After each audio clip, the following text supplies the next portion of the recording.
Much of what the senator said right there, I'm in agreement with him on this. I watched it happen, too. I watched it to my communities. Maybe you're free to disagree with me on this and explain this to me. All right, just last night, Americans watched Republican Senator J.D. Vance and Democratic Governor Tim Walz face off for the only vice presidential debate of this election.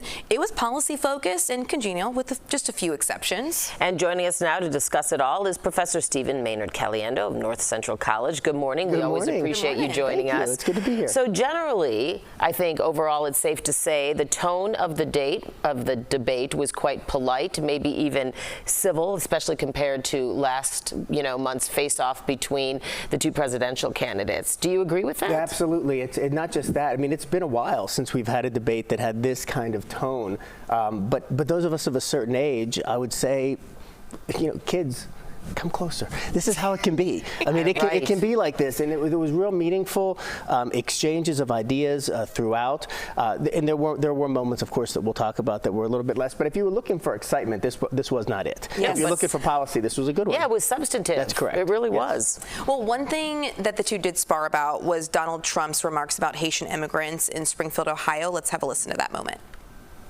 That vilified a large number of people who were here legally in the community of Springfield. The Republican governor said it's not true. The people that I'm most worried about in Springfield, Ohio, are the American citizens who have had their lives destroyed by Kamala Harris's open border. It is a disgrace, Tim. And I actually think, I agree with you. I think you want to solve this problem, but I don't think that Kamala Harris does. That was an interesting one. Right, look, there was an interesting kind of rhetorical jiu-jitsu there that Vance was playing. And he did this a number of times. He said, I agree with you, and then went on to say something that he completely disagreed or an argument that he made. With respect to this, the immigrant issue in Springfield, they've had to pivot because so much of the focus was on illegal immigration. These folks are there legally. So now it was, well, I'm most concerned about U.S. citizens, right? And so we're starting to see a little bit of a drift there. And then he was even pressed on the fact that they were legal at one point. He got upset. Vance got upset with the moderators. He said they fact-checked him. And then he went on to say, well, yeah, they are legal, but it's not the kind of legal that I like. So it was a very interesting, but he was very prepared. He was ready for all of it. They both looked very prepared to me. I think in some ways, Walz was over-prepared. I think he was trying to get particular phrases or avoid particular sound bites, specifically when they asked him about his exaggerations about his record. That was a real problem, I think, for Walz. Maybe one of the most heated moments of the night was when Tim Walz confronted Senator Vance about whether Trump actually lost the 2020 election, as Trump claims that he did, which, by all accounts, that is, patently false. There's no court agreed with that in any situation. Let's show you that exchange.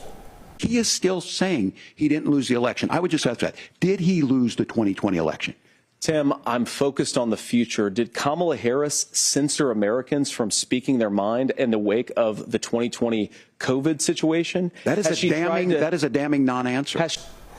It was a damning non-answer. And I'll tell you, one of the things that was interesting, we saw a lot of polish from J.D. Vance. I think he was on a debate team at Yale. He knows what he's doing there. This was a moment. It was right at the end, right? He got through like 89 minutes, but right at the end, he really fell apart. And that bite that we just showed there is going to be used over and over again in Kamala Harris ads and social media posts, et cetera, because he wasn't willing to say, just like President Trump wasn't willing to say at the last debate, I lost the election. President Trump lost the election. He just couldn't say it because his boss was watching. And his boss continues to make those false claims. That's correct.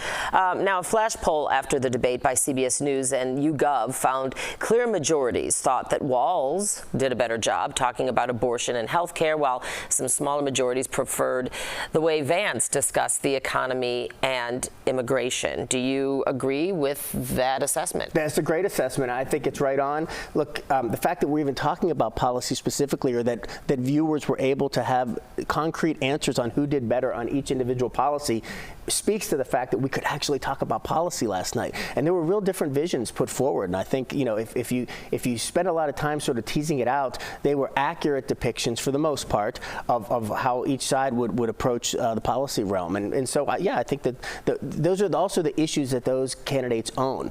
I mean, in other words, the Democrats do better on abortion, and the Republicans tend to do better on immigration, and right now the economy. Before we go, did anyone win? I think if both sides should be happy this morning. I think if you were hoping that Walz would do a good job, he didn't have any huge blunders, and you're probably happy that he didn't step into anything. If you were hoping Vance won, look, he stayed out of trouble for the most part. He was able to pivot. He didn't always tell the truth, but he did it very differently than Donald Trump doesn't tell the truth, and I think that was appealing to a lot of people. All right, Stephen Maynard Caliendo, thank you so much for joining us this morning. We always appreciate the debrief, and we will be right back.